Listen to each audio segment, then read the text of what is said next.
Wow, itsura pa lang, creamy na, parang ice cream. Yan, tingnan nyo naman mga beshi. So ano, tara, gawa tayo.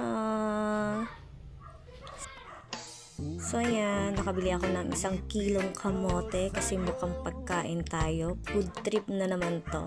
So ayan, gawin na natin siya. So first, ugasan muna natin yung kamote para malinis, 'di ba?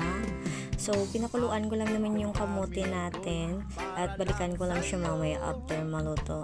Hindi ko na malayan, after maluto may kumuha na malaking pusa. O konti na lang natira mga beshi, 'di ba?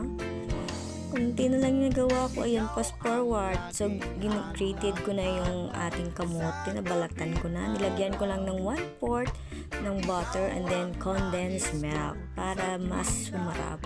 So, dito, hindi masyado dapat marami yung butter at saka yung gatas kasi nakakaumay din. Tamang-tama lang na parang masarap siya, creamy. Ayan mga beshi.